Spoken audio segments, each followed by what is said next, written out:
Hi viewers, welcome to my channel Vagdevi's art.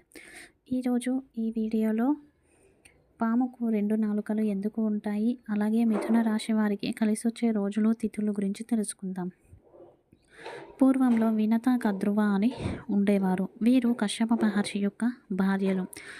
ఇక ఒకరోజు వీరు విహారయాత్రకు వెళ్తున్న సందర్భంలో వీరికి ఒక అశ్వము కనబడుతుంది. గుర్రము, తెల్లని గుర్రము. అప్పుడు కద్రువ అడుగుతుంది, ఆ అశ్వము తెల్లగా ఉందా నల్లగా ఉందా అంటే వినత చెప్తుంది, అశ్వము మొత్తము తెల్లగా ఉంది అని చెప్తుంది. అప్పుడు కద్రువ అంటుంది, లేదు లేదు, గుర్రం తోక నల్లగా ఉంది అని చెప్తుంది. ఇక వారిద్దరూ పందెం కాసుకుంటారు. రేపు ఉదయాన్నే వచ్చి చూద్దాం, ఎవరు చెప్పింది నిజమవుతుందో వారికి ఓడిపోయిన వారు దాసులుగా ఉండాలి అని చెప్పేసి చెప్తుంది. ఇక కద్రువ ఇంటికి వెళ్ళి కద్రువ యొక్క పుత్రులు పాములు, సర్పాలు వాటికి చెప్తుంది, మీరు వెళ్ళి రేపు ఆ అశ్వం యొక్క తోకకు వేలాడండి. దూరం నుండి చూస్తే వినతకు అది నల్లగానే కనబడుతుంది కాబట్టి ఓడిపోయి నాకు దాస్యం వహిస్తుంది అని చెప్తుంది. అది కృతయుగం కాబట్టి మిగతా సర్పాలు ఒప్పుకోవు, మేము ఇలా అసత్యం చెప్పము అంటాయి. అప్పుడు కద్రువ వాటిని శపిస్తుంది, మీరు జన్మేజయుడు చేసే యాగంలో ఆహుతి అయిపోతారు అని చెప్పేసి చెప్తుంది. ఇంకా కొన్ని సర్పాలు భయపడి కద్రువ చెప్పినట్టుగా వెళ్ళి ఆ గుర్రం యొక్క తోకకు వేలాడుతూ ఉంటాయి. దూరం నుండి చూసిన వినత అది నిజంగానే నల్లగా ఉందని గమనించి ఓడిపోయానని ఒప్పుకొని ఆ కద్రువకి దాస్యత్వం వహిస్తుంది. అయితే ఈ విధంగా తల్లి సర్పాలకు శాపాన్ని పెట్టడం గమనించిన బ్రహ్మదేవుడు ఆశ్చర్యపోతాడు. కన్న తల్లి పుత్రులకు ఎలా పెడుతుంది శాపం అని. తర్వాత అనుకుంటాడు, సృష్టిలో ఇదంతా ఒక భాగం. ఈ విధంగా జరిగితే సర్పాలు కొన్ని అంతమైపోతాయి, మిగతా జీవరాశికి ఉపయోగంగా ఉంటుంది అని చెప్పేసి కశ్యప మహర్షిని పిలిచి, నీ భార్య ఇలా చేసింది, నువ్వు వెళ్ళి తిట్టకు, ఇది సృష్టిలో ఒక భాగం అని చెప్పేసి చెప్తాడు. ఇక ఆ విధంగా వినత దాస్యత్వం వహిస్తుంది. ఇక వినత కుమారుడు గరుత్మంతుడు. అతను ఒకరోజు సర్పాల దగ్గరికి వెళ్ళి, నా తల్లి యొక్క దాసత్వం పోవాలంటే నేనేం చేయాలి అని అడుగుతాడు. అప్పుడు స్వర్గలోకంలో ఉన్న అమృతాన్ని మాకు తీసుకొచ్చి ఇవ్వమని సర్పాలు చెప్తాయి. సరే అని చెప్పేసి గరుత్మంతుడు స్వర్గానికి వెళ్ళి దేవతలందరినీ జయిస్తాడు. జయించి అమృతాన్ని తీసుకుంటాడు. ఇక తన పట్టుదలను చూసిన విష్ణు భగవానుడు మెచ్చుకొని తన కార్యదీక్షకు వరాలు కోరుకోమంటాడు. అప్పుడు నేను నీకు వాహనంగా ఉండాలి అని చెప్పేసి గరుత్మంతుడు కోరుకుంటాడు. దానితో పాటు అనేక వరాలను విష్ణు భగవాను నుంచి పొందుతాడు. మార్గమధ్యంలో ఇంద్రదేవుడు వజ్రాయుధంతో గరుత్మంతునికి యుద్ధానికి వస్తాడు అమృతం కోసం.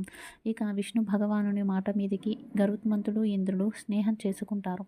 అప్పుడు గరుత్మంతుడు చెప్తాడు, నేను నీకు మాట ఇస్తున్నాను, ఈ అమృతాన్ని నేను ఎవరికి ఇవ్వను. నా తల్లి దాసత్వాన్ని విడిపించుకోవడానికి నేను అమృతాన్ని తీసుకెళ్తున్నాను. దీన్ని సర్పాలకు అందజేసిన వెంటనే నీవు దీనిని తీసుకువెళ్ళు అని చెప్తాడు. అదేవిధంగా గరుత్మంతుడు వచ్చి సర్పాలకి అమృతాన్ని తీసుకొచ్చి ఇస్తాడు. ఇక నా తల్లి దాసత్వం పోయినట్టే కదా, నా తల్లిని తీసుకువెళ్ళొచ్చా అంటే సరే సరే పోయినట్టే అని చెప్పేసి అంటాడు. ఇక గరుత్మంతుడు ఆ అమృతాన్ని పవిత్రమైన దర్భలపైన ఉంచి తన తల్లిని తీసుకొని వెళ్తాడు. అమృతాన్ని సేవించాలనే ఆతురతతో సర్పాలన్నీ కూడా నదిలో స్నానం చేయడానికి వెళ్తాడు. అప్పుడే ఇంద్రుడు అదృశ్య రూపంలో వచ్చి అమృతాన్ని అపహరించుకొని తీసుకువెళ్తాడు. ఇక సర్పాలు వచ్చి చూడగానే అమృతం అక్కడ కనిపించదు. ఎవరో దొంగిలించుకుపోయారని గమనించిన సర్పాలు ఈ దర్భలపైనే అమృతాన్ని ఉంచారు కనుక దీనిపైన ఎన్నో కొన్ని అమృత బిందువులు పడి ఉంటాయి కాబట్టి మనం కాస్త సేవిద్దామని చెప్పేసి ఆ దర్భలను నాకడం వలన ఆ దర్భలు ఉండే పదునుకు వాటి నాలుక రెండుగా చీరిపోతుంది. ఈ విధంగా పాముకు రెండు నాలుకలు ఏర్పడ్డాయి.